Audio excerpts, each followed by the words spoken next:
materi bioinformasi itu termasuk bioteknologi, tapi ini hanya bagian dasarnya saja ya. Jadi saya akan memberikan gambaran terkait biotek itu seperti apa, seperti itu ya. Nah, ini definisi bioteknologi. Jadi bioteknologi adalah cabang ilmu yang mempelajari penggunaan makhluk hidup untuk menghasilkan suatu produk. Ada dua jenis bioteknologi. Yang pertama disebut dengan bioteknologi konvensional. Kenapa disebut konvensional? Karena nanti makhluk hidupnya itu tidak direkayasa secara genetik. Yang kedua disebut dengan bioteknologi modern. Kenapa? Karena nanti makhluk hidupnya dimanipulasi atau direkayasa secara genetik. Sehingga nanti Anda mengenal dengan cloning. Jadi produk-produk cloning gitu ya, itu termasuk dalam produk bioteknologi modern. Oke. Ini adalah beberapa contoh produk bioteknologi konvensional yang saya yakin Anda semua sudah pernah atau sudah mengkonsumsinya gitu ya. Ada tempe gitu ya. Kenapa tempe disebut dengan produk bioteknologi? Karena di situ melibatkan organisme untuk bisa memproduksi tempe. Jadi kalau Anda membuat tempe, Anda membutuhkan bahan dasarnya adalah kedelai dan membutuhkan peran mikroba, yaitu Rhizopus oryzae, jamur, gitu ya. Begitu juga kalau Anda membuat membuat tape juga sama ya. Anda mungkin pernah membuat tape, di situ Anda tambahkan ragi. Ragi itu adalah kamir, biasanya digunakan adalah Saccharomyces cerevisiae, gitu ya. Begitu juga kalau Anda membuat keju, membuat oncom dan sebagainya, ya. Nah, ini juga sama.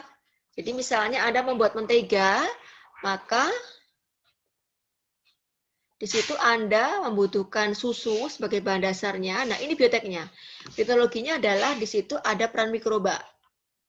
Saya ulangi, jadi ini adalah beberapa contoh produk bioteknologi konvensional. Kenapa disebut produk bioteknologi? Karena di situ melibatkan peran mikroorganisme. Jadi misalnya Anda membuat tape, Anda butuh mikroba, Saccharomyces cerevisiae atau ragi yang Anda kenal gitu ya. Anda membuat keju, Anda butuh bakteri asam laktat, lactobacillus misalnya gitu ya.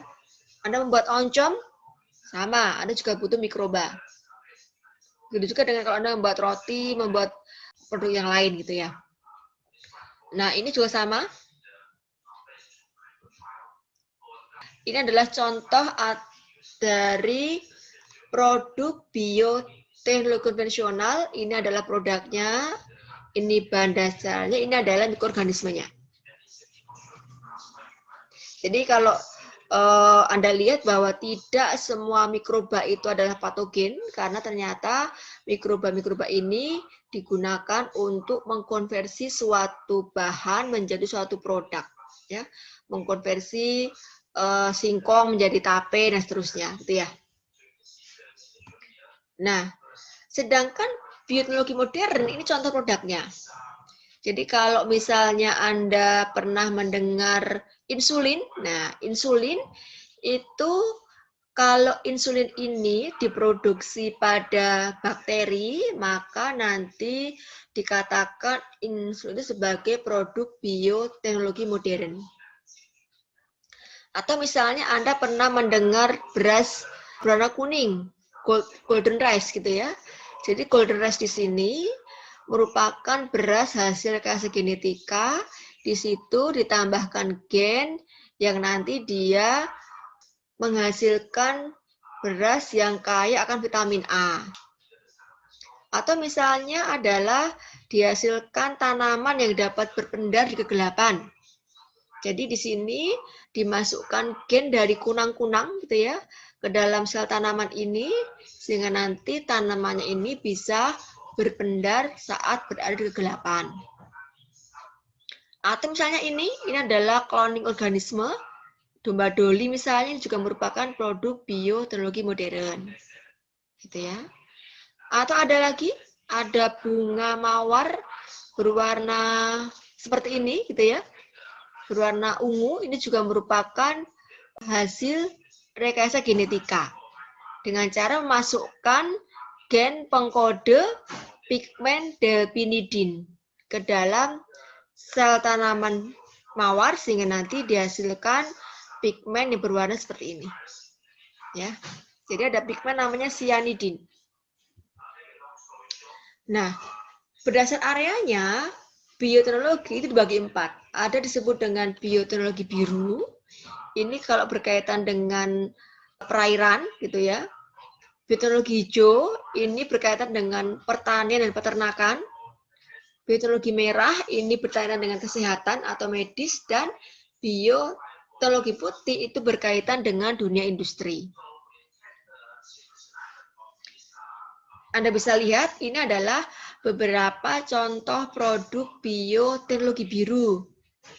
Jadi misalnya adalah dihasilkannya obat-obat anti kanker dari mikroba laut, atau nggak hanya mikroba ya, dihasilkannya obat-obat anti kanker dari organisme laut, atau misalnya dihasilkan apa di sini enzim-enzim dari mikroba laut gitu ya. Ini adalah contoh dari produk bioteknologi biru. Nah, yang lain ini misalnya ya. Jadi misalkan dihasilkan mutiara gitu ya. Mutiara tidak hanya berwarna putih, bisa dihasilkan mutiara berwarna emas gitu ya. Karena kita melakukan modifikasi di tiramnya. Sehingga dihasilkan tiram transgenik yang dapat menghasilkan mutiara berwarna golden. Atau ini gitu ya. Menggunakan masker dari organisme laut, atau yang ini yang banyak digunakan oleh para astronot gitu ya. Jadi menggunakan spirulina, ini adalah semacam alga laut gitu ya.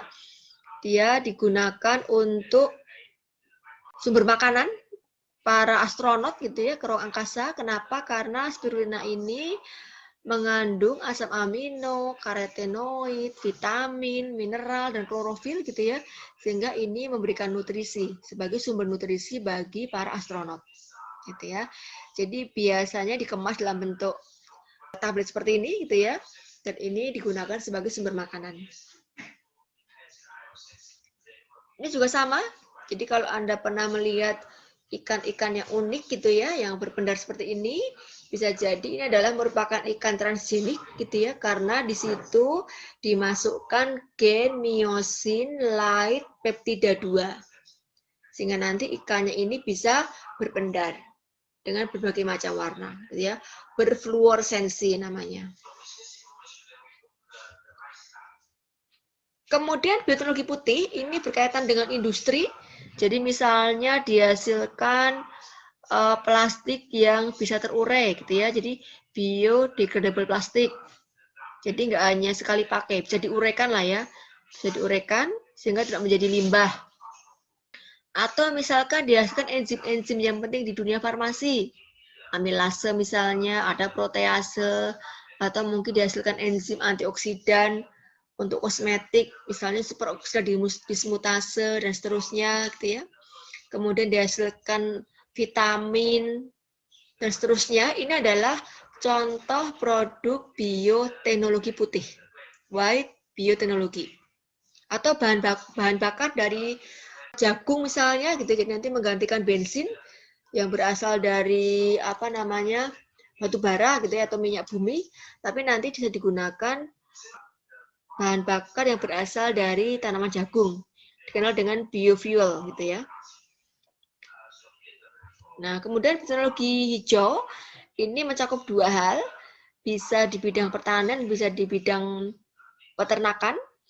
Jadi kalau di bidang pertanian contohnya ini, contohnya adalah dihasilkan tadi ya, dihasilkan beras yang tahan terhadap serangan hama gitu ya.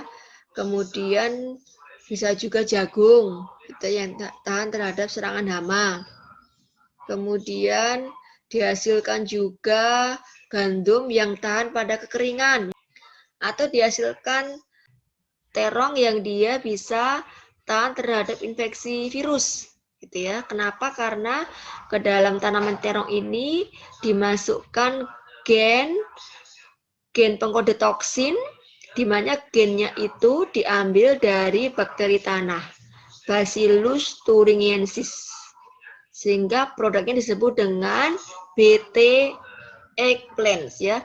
BT itu dari Bacillus thuringiensis. Jadi nanti saat ada ulat memakan terong ini, dia akan mati karena terongnya menghasilkan racun. Racunnya itu berasal dari Bacillus. Jadi gen dari Bacillus diambil, kemudian dimasukkan ke dalam tanaman terong, gitu ya. Yang ini di tanaman jagung transgenik, kemudian padi transgenik dan sebagainya.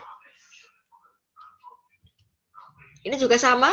Jadi kalau Anda pernah melihat kembang kol gitu ya, cauliflowers gitu ya. Jadi warnanya tidak hanya putih, Anda bisa melihat di situ ada berwarna purple atau berwarna orange seperti ini gitu ya. Kenapa? Karena ini dimasukkan gen beta karotin misalnya gitu ya. Oke. Jadi kalau misalnya berwarna orange seperti ini, dinyatakan bahwa kandungan beta karotinnya 25 kali lebih tinggi dibandingkan dengan yang bunga kol yang biasa, gitu ya. Atau berwarna purple, karena di situ ada pigmen antosianin. Jadi dikatakan kalau Anda mengkonsumsi kembang kol yang berwarna purple itu bisa mencegah penyakit jantung, gitu ya.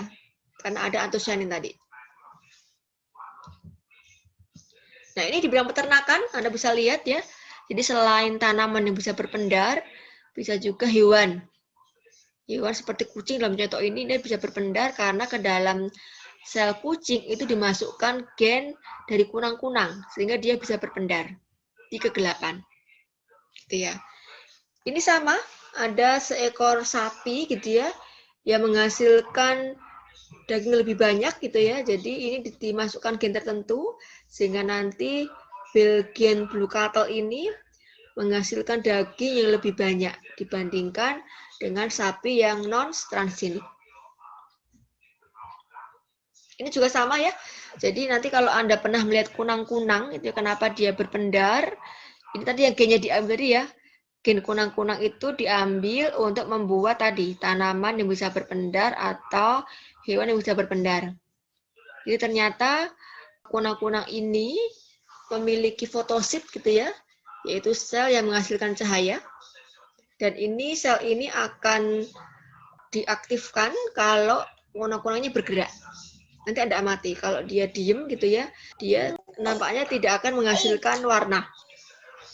Kalau pada kunang-kunang itu cahayanya berasal dari luciferin dan adenosin trifosfat. Ya. Jadi kalau kedua zat ini bersatu maka akan menghasilkan cahaya. Nah, ini juga sama, kalau ini adalah lebih ke susu. Jadi kalau tadi blue cattle tadi bagian blue cattle adalah dagingnya yang kita harapkan, kalau yang di sini ini adalah dihasilkan sapi yang bisa menghasilkan susu dengan jumlah yang lebih. Ini domba gitu ya. Jadi domba itu nanti diambil bulunya dan digunakan untuk apa? Bahan baku pakaian gitu ya. Jadi nanti dihasilkan domba gitu yang menghasilkan bulu lebih banyak. Jadi more wool. Nah, kalau bidang kesehatan nanti Anda mengenal ada namanya insulin gitu ya. Ini adalah suatu protein terapeutik. Jadi protein terapeutik adalah protein yang digunakan untuk pengobatan. Ini diberikan secara injeksi umumnya ya. Dan ini insulin ini bisa dibuat di bakteri. Ini nama dagangnya humulin gitu ya. Nanti mungkin kalau Anda ke apotek ada produk humulin itu artinya dia adalah insulin rekombinan. Misalnya ini vaksin. Jadi vaksin ini juga merupakan produk bioteknologi merah ya, bioteknologi kesehatan. Nah, baik. Jadi itu saja terkait teknologi dasar yang saya sampaikan.